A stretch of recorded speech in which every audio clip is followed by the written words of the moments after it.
मंदिर की आत्मा। गांव बापस्ती की पहाड़ी पर एक मंदिर था जो कई वजहों से प्रसिद्ध था। बापस्ती के परिवारों में आपसी सौहार्द बना हुआ था।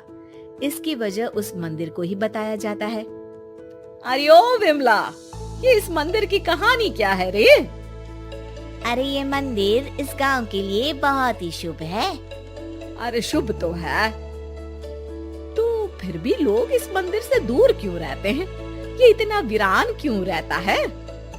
अरे बड़े बुजुर्ग कहते हैं कि मंदिर में आत्माओं का राज है जो लोगों की मदद करते हैं, लेकिन मंदिर से सभी को दूर भी रखते हैं। अरे ये कैसी आत्माएं हैं जो लोगों की मदद भी करते हैं और लोगों को मंदिर से दूर भी रखते हैं? अरे यही चलता आया है यहाँ पर, इसीलिए कोई कुछ बोलता नहीं, क्योंकि जिसके घर में कोई भी परेशानी होती है तो बताते हैं कि इस मंदिर से उन्हें मदद मिलती है।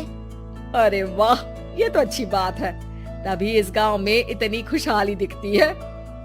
तभी बाहर किसी की चीखने चिल्लाने की आवाज आती है। दोनों बाहर निकलती हैं तो देखती हैं कि गांव के एक बुजुर्ग रो रहे हैं क्योंकि शहर से उन्हें कोई बुरी खबर मिली है। अरे क्या हुआ चच्चा, रो क्यों रहे हो आप? हाँ चाचा, बताओ ना, हुआ क्या? और क्या बताऊं बेटे, मेरा बेटा शहर गया हुआ था कमाने, लेकिन आज खबर मिली है कि उसका एक्सीडेंट हो गया। वो अस्पताल में भर्ती है। अरे तो इसमें परेशान होने की क्या बात है चाचा, जाओ शहर और बेटे का इलाज करवाओ। हाँ चाचा, विमला सही कह रही है, आप शहर जाओ और इलाज करवाओ।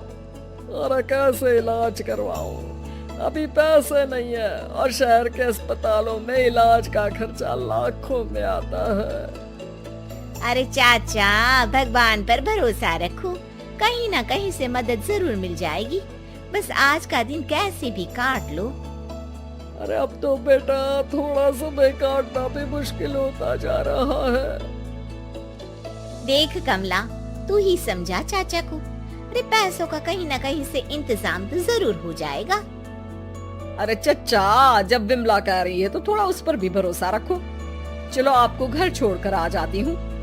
उसके बाद कमला उन बुजुर्ग को लेकर चली जाती है और विमला मंदिर की ओर चली जाती है।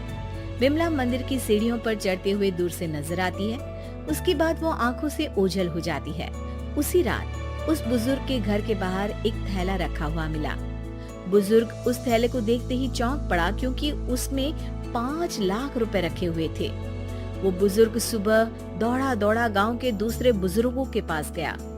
और मंगल भाई सुनो, मेरे घर के बाहर ये पैसों से भरा बैग रखा हुआ मिला है। अरे किसका है ये भाई? अरे भैया, मुझे क्या पता। तभी उधर से कमला और विमला निकलती हैं। अरे बेटा सुन तो, देख ये क्या रखा हुआ था मेरे घर के सामने। कमला और विमला हैरानी से देखती हैं। अरे वाह, देख विमला, तूने कहा था ना कि कोई ना कोई मदद जरूर करेगा। अरे भगवान सबकी मदद करते हैं, ये पैसों की मदद भी भगवान ने ही भेजी है। और क्या। अब चच्चा सोच क्या रहे हो, शहर जाओ और बेटे का इलाज करवाओ। ठीक है बेटियों, जो तुम कहो। चलो निकलता हूँ शहर बेटे का इलाज करवाने के लिए। अरे विमला, एक बात तो बता, ये इन्हें मिले तो कैसे मिले पैसे? अरे मैं ना कहती थी कि ये मंदिर सबकी मुसीबतों में मदद भेजता है।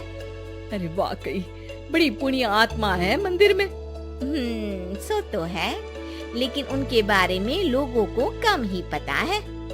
अच्छा, और तुम्हें क्या पता है? जितना पता था वो तो बता दिया। ना रे ना, मैं नहीं मानती, तू कुछ तो छिपा रही है।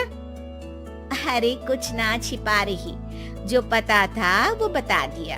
मंदिर से लोगों को मदद मिलती है, बस इतना ही पता है। ठीक है बाबा, अब नहीं पूछूंगी।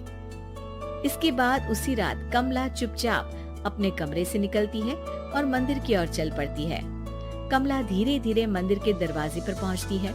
अंदर से हल्की हल्की रोशनी आ रही थी। इसके बाद जो वो देखती है वो हैरान रह जाती है। कमला इसके बाद तेजी से वापस लौट आती है। दूसरे दिन सुबह सुबह, अरे विमला, तू तो छिपी रुस्तम निकली। है? ऐसा क्या छिपा लिया मैंने? अरे तूने तो भनक ही नहीं लगने दी और चाचा की मदद भी कर दी। हैं? ये क्या कह रही हो? ऐसा कैसे कह सकती हो तुम? मैंने कोई मदद नहीं की।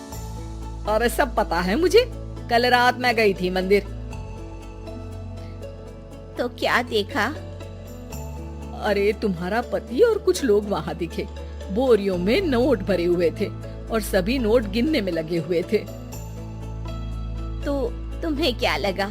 वो क्या कर रहे थे? अरे मैं समझ गई कि वो लोग कहीं से डकैती कर पैसे लेकर यहाँ मंदिर के पीछे छिपाते हैं। अब जब तुम जान ही गई हो तो बता देती हूँ, लेकिन ये बात किसी को पता नहीं लगनी चाहिए। मेरे पति डकैती नहीं डालते हैं, बस उन लोगों से पैसे छीनते हैं जिन्होंने गलत तरीके से पैसे बनाए हैं। और फिर लोगों की मदद करते हैं। यही है वो पुण्य आत्माएं जो लोगों को मदद पहुंचाती है। अब समझी? हाँ, अब समझी उन पुण्य आत्माओं का चक्कर। सही है। करते रहो मदद, लेकिन सावधानी से, मेरी तरह कोई और ना पहुंच जाए।